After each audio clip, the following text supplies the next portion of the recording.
ಒಪ್ಪಿಸ್ಕೊಡ್ತಾ ಇದ್ದೇನೆ ಕರ್ತನೆ. ನಾನು ಎಲ್ಲವನ್ನು ಬಿಟ್ಟು ನಿನ್ನ ಹತ್ರ ಬರ್ತಾ ಇದ್ದೇನೆ ಕರ್ತನೆ.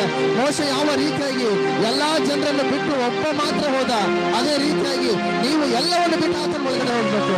ನಿಮ್ಮಲ್ಲಿ ಇರ್ಬೋದು ಎಲ್ಲವನ್ನು ಪಾಪಕ್ಕೆ ಸಂಬಂಧಪಟ್ಟ ಕೆಲಸ ಕಾರ್ಯಗಳು ಎಲ್ಲವೂ ಅವು ದೂರ ಬಿಟ್ಟು ನೀವು ಆತನ ಬಳಿಗೆ ಹೋಗ್ಬೇಕು. ಆವಾಗ ಆತನು ಆ ಒಂದು ಬಂಡೆಯ ಹತ್ರ ನಿಮ್ಮ ನಿಲ್ಲಿಸ್ತಾನೆ, ಆ ಬಂಡೆಯ ಸಮೀಪದಲ್ಲಿ ನಿಮ್ಮ ನಿಲ್ಲಿಸ್ತಾನೆ, ಆ ಬಂಡೆಯ ಬಿರುಕಿನಲ್ಲಿ ನಿಮ್ಮ ನಿಲ್ಲಿಸ್ತಾನೆ, ಆ ಬಂಡೆಯ ಸಂದಿನಲ್ಲಿ ನಿಮ್ಮನ್ನು ನಿಲ್ಲಿಸ್ತಾನೆ. ಆ ಬಂಡೆ ನಿಮ್ಮನ್ನು ಸುರಕ್ಷಿತವಾಗಿ ಕೈದು ಕಾಪಾಡ್ತಾನೆ. ಆ ಬಂಡೆ ನಿಮ್ಮನ್ನು ಸುರಕ್ಷಿತವಾಗಿ ಕೈದು ಕಾಪಾಡ್ತಾನೆ. ಆ ಬಂಡೆ ಯೇಸು. ಆ ಯೇಸುವಿನ ಒಳಗಡೆ ನೀವು ಇರುವುದಾದರೆ, ಆ ಯೇಸುವಿನ ರಕ್ತದ ಒಳಗಡೆ ಇರುವುದಾದರೆ, ಆ ಯೇಸುವಿನ ದೇಹದ ಒಳಗಡೆ ನೀವು ಇರುವುದಾದರೆ ಸಂಪೂರ್ಣವಾಗಿ ಇವತ್ತು ಜಯ ನಿಮಗೆ, ಇವತ್ತು ಜಯ ನಿಮಗೆ. ಆ ದುರಾತ್ಮನು ಆಲ್ರೆಡಿ, ಆ ದುರಾತ್ಮನಿಗೆ ಭಯ ಉಂಟಾಗಿದೆ, ಆ ದುರಾತ್ಮನಿಗೆ ಆಲ್ರೆಡಿ ಭಯ ಉಂಟಾಗಿದೆ.